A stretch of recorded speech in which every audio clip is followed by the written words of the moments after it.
one of the Sauerland brothers, either Kalle or Nissa, I'm not sure which, because they got a joint Twitter account. They put out this tweet the other day trying to goad Frank Warren into making Daniel Dubois versus Filip Hrgovic.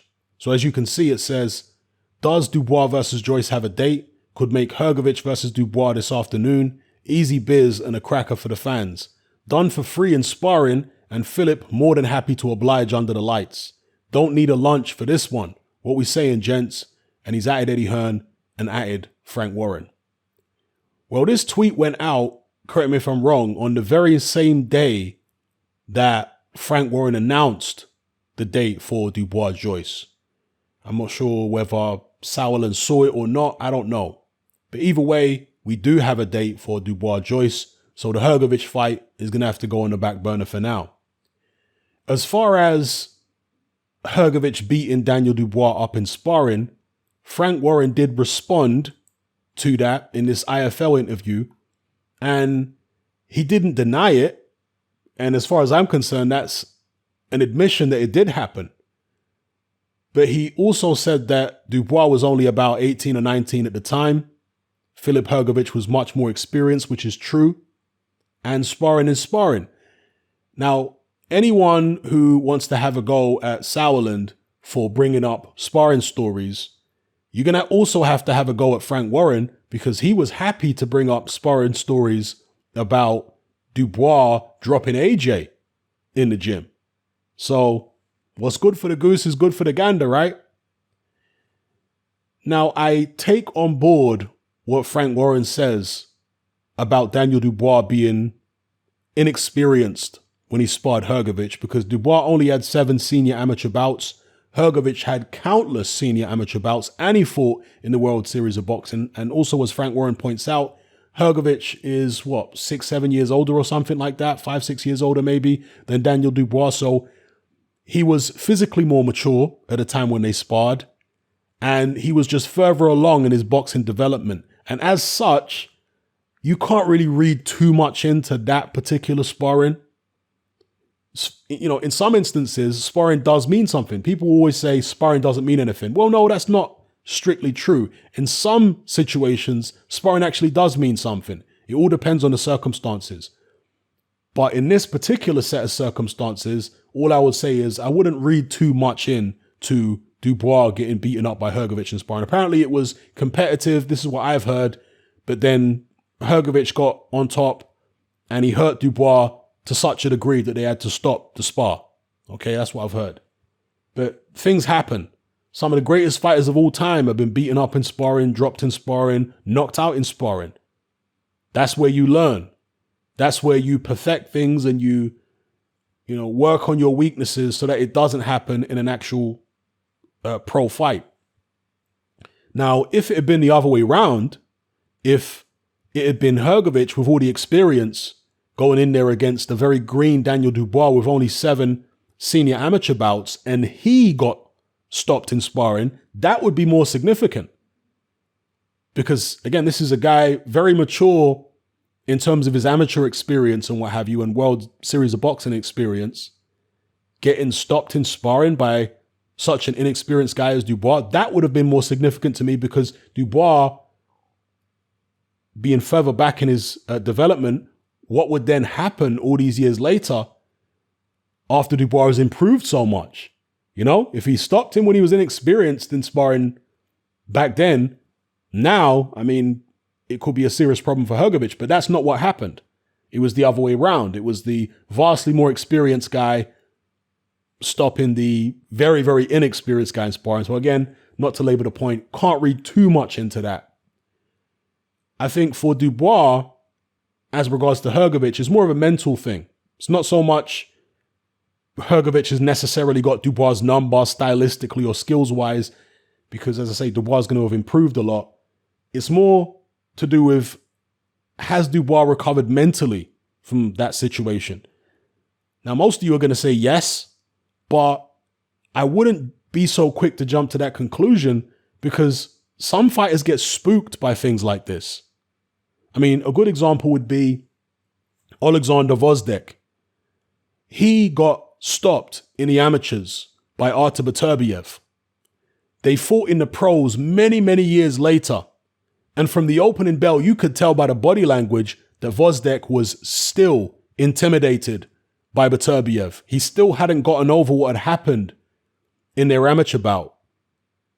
He was spooked. I'm sure he did as best he could to try and think positively and what have you, but he was still spooked by what had happened. So some fighters managed to get over things like that easier than others. We'll have to see how Daniel Dubois gets over what happened to him in sparring against Filip Hrgovic. But for now, as I say, Frank Warren has responded, and he's basically said that Kalle, Sauerland, or Nissa, whoever it was that put the tweet out, is just clout chasing for their fighter, Filip Hrgovic. And that's probably true, to be fair. As I say, this tweet was put out on the very same day that Dubois-Joyce got announced. Now, there are probably going to be some cynical people out there who say, well, the reason that Frank Warren announced it on that day is because he saw that tweet. So he was trying to find an exit strategy to cover his back for not putting Dubois in against Hrgovic. There are going to be some cynical people who say that. I've been making YouTube videos for over 10 years now. I know how boxing fans think, okay?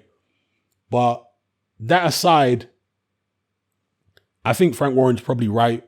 They're just trying to build Hrgovic's profile by associating him with names like Daniel Dubois, etc., because he's about to have a big fight with Joe Joyce. And I've made several videos recently about the level of opposition that Hrgovic has been fighting lately, and it's poor. He needs to step it up.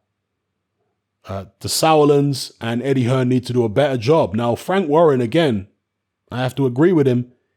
He said that he's matching his young heavyweight prospects / contenders against each other in Dubois-Joyce. And he also did it with Dubois-Gorman. And he challenged the Sauerlands and Eddie Hearn to do the same with their heavyweights. Now, you could say that Dylan White and Povetkin are both, I guess, matchroom heavyweights, but they're at world level. We're talking about guys on the come up, guys who are prospects / on the brink of becoming contenders. And Frank Warren is matching his guys against each other. Why don't they do the same with Hrgovic? Why don't they put Hrgovic in with Bakole, Hrgovic in with whoever else they've got over there, a matchroom? Definitely have to, side with Frank Warren on that one and say, yeah, that's a good point. So let me know what you guys think about all the points I've raised so far.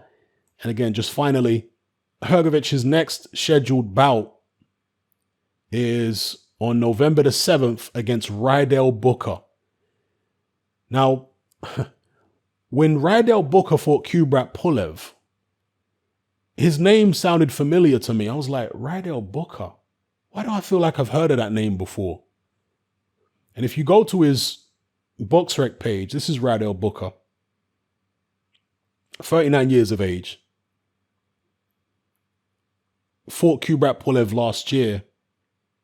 Lost to Jermaine Franklin the same year on points. And he lost to James Toney back in 2004. That's where I know Rydell Booker from. He lost to James Toney 16 years ago. And this was at the tail end of James Toney's career. Rydell Booker turned pro back in 2001 when he fought Mike White. Is that the same Mike White who fought Butterbean? No, it's a different Mike White. But anyway, Rydell Booker has been a professional for 19 years, but he's only had a total of 29 fights.